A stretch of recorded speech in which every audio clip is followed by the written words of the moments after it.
और मैं MP online और सीएससी संचालक हूं। आज मध्य प्रदेश में जबलपुर में आधारताल क्षेत्र के हालात कुछ ऐसे हैं कि यहाँ पर लोग फ्री में जहर लेने को भी रेडी हैं। अब आखिर ऐसा एग्जाम्पल मैंने क्यों दिया, इसका सीधा सा उदाहरण है, यहाँ पर लोगों को फ्री की आदत लग चुकी है, पैसे लोगों से निकलते नहीं है। अब आखिर एक दुकानदार पैसा कमाए तो कमाए कैसे। मैं यहाँ पर वैकेंसी फॉर्म फिल करता हूँ। अब जो बंदा वैकेंसी फिल करता है उसको बहुत अच्छे से पता है कि एक फॉर्म भरने में कितना टाइम और कितनी मेहनत लगती है। और खास तौर पर जब कभी भी एमपी ऑनलाइन में ईएसबी के फॉर्म निकलते हैं तो एक फॉर्म फिल करने में 4 से 5 घंटे भी लग जाते हैं, क्योंकि इतना ज्यादा सर्वर इशू इस साइड में होता है। इस एरिया में जितने भी कस्टमर आते हैं वह फॉर्म तो फिल करने आते हैं, लेकिन उन्हें सर्विस चार्ज पसंद नहीं आते। अब जो भी कस्टमर फॉर्म फिल करवाने आते हैं उस फॉर्म की फीस 1000, 2000, 3000 रुपए तक होती है, जो कि उस एग्जाम की फीस होती है। तो कस्टमर वह फीस एग्जामिनेशन को देने को तो रेडी हो जाता है, लेकिन उस एग्जाम का फॉर्म जो बंदा भर रहा है, मेहनत कर रहा है, घंटे भर आपका फॉर्म भरने में लगा रहा है, उसका चार्जेस फॉर्म भरने का 100 रुपए भी नहीं देना चाहते। उन्हें वह भी महंगा लगता है। 100 रुपए तो छोड़िए, 50 रुपए भी महंगा लगता है। मैं तो सीधा लिख करके रखा हूँ, कोई भी फॉर्म भरवाने का चार्जेस 100 रुपए है। 100 रुपए लेना मेरे लिए बिल्कुल वाजिब है, क्योंकि मैंने इस 100 रुपए को कमाने के लिए अपने 14 साल बर्बाद किए और 14 साल का मेरे को हुनर है। अब यहाँ पर आप बताइए, मैं 14 साल अपने कैसे बर्बाद जाने। तो मेरा जो टैलेंट है, अगर यदि मैं उस टैलेंट से अपना पैसा कमाऊं तो क्या वह गलत है? आपसे वह फॉर्म भरते नहीं आता है तो मैं आपकी हेल्प कर रहा हूँ। आप उस एग्जामिनेशन की फीस 2000, 3000 रुपए देना मुनासिब समझते हैं, लेकिन उस एग्जाम का फॉर्म जो बंदा भर रहा है, मेहनत कर रहा है, उसे 100 रुपए भी देना मुनासिब नहीं समझते, यानी कि हर काम फ्री में करवाना चाहते हैं। ऐसे कुछ हालात हैं इस एरिया के। अब मैं बात करता हूँ ईएसबी वैकेंसी की। ईएसबी वैकेंसी में आपको एम्प्लॉयमेंट पंजीयन की आवश्यकता होती है, आपको ईएसबी प्रोफाइल की आवश्यकता होती है, उसके बाद में कोई आप वैकेंसी फॉर्म भर सकते हैं। अभी आंगनबाड़ी कार्यकर्ता की वैकेंसी आई है और सुपरवाइजर की आई है। यहाँ पर 100 रुपीज में अपना चार्ज ले रहा हूँ। उसमें मैं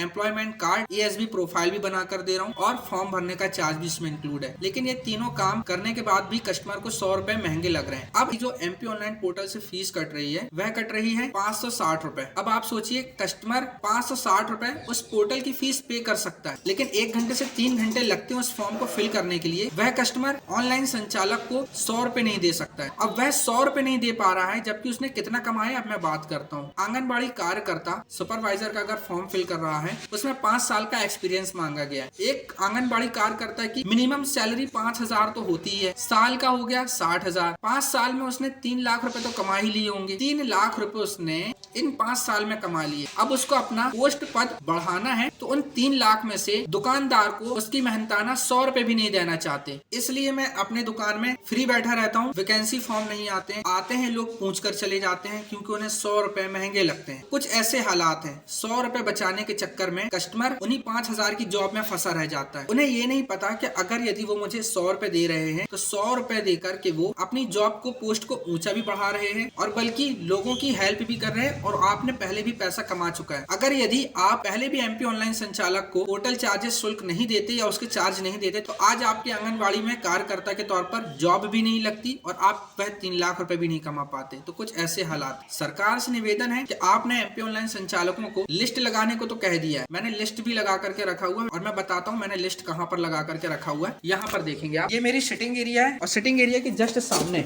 ये मैंने लिस्ट लगा करके रखा। मैं आपको दिखाता हूँ, ये देखेंगे पोर्टल शुल्क की सूची आपको यहाँ पर नजर आ जाएगी। सभी के चार्जेस नजर आ रहे हैं, लेकिन उसके बावजूद भी लोग पैसा नहीं देना चाह रहे हैं। तो यानी कि मध्य प्रदेश में लोगों के पास बिल्कुल पैसा नहीं है। ऐसी गरीबी स्थिति आ गई है क्या सरकार ने आज लोगों को इस स्थिति पर लाकर खड़ा कर दिया है कि लोगों के पास पैसा नहीं है? अगर ऐसा ही चलता रहा और इसी तरह से इतने कम में अगर दुकानदार काम करता रहा तो ना मैं अपनी शॉप चला पाऊंगा और ना मैं कभी अमीर व्यक्ति बन पाऊंगा। मैं हमेशा मिडिल क्लास में ही रहूंगा। अब ऐसे में देश का विकास कैसे होगा? थोड़ा सा भी पैसा आता है, आपको तो ITR चाहिए, आपको तो इनकम टैक्स चाहिए, आपको GST चाहिए। पैसा लेने के मामले में सरकार बहुत आगे है, लेकिन जब वहीं पर बात एक व्यापारी की आती है तो व्यापार को लाभ देने के मामले में बहुत पीछे है। तो यही जानकारी मुझे शेयर करनी थी। बाकी जितने भी संचालक हैं, आपकी इस पर क्या राय है वो जरूर बताएं। और उसके अलावा अगर यदि बात करें कि चलो कोई नहीं, हम अपना दूसरा काम करके पैसा कमा लेते हैं, तो यहाँ पर दिन भर में 5 से 6 बार तो लाइट ही गोल होती है। आधे घंटे से 1-1.5 घंटा 2 घंटे के लिए लाइट गोल होती है। अब ऐसी लाइट 4 से 5 बार दिन भर में जाती है। सर्विस देने में आपकी सरकार निकम्मी है। पैसा तानने के मामले में आपकी सरकार नंबर 1 पे है। अब एक दुकानदार पैसा कमाए तो कहाँ से कमाए। अब 100 रुपए आता है तो आपकी नजर रहती है हाँ वो 18% 20% पे, क्या हम इससे कैसा ले लें। पैसा लेने के मामले में तो सरकार आगे, सर्विस देने के मामले में सरकार बहुत पीछे। अब एक दुकानदार करे तो करे क्या। अब जो गरीब है आपने उनको राशन कार्ड बनाकर टैक्स पेयर का पैसा उनको दे दिया।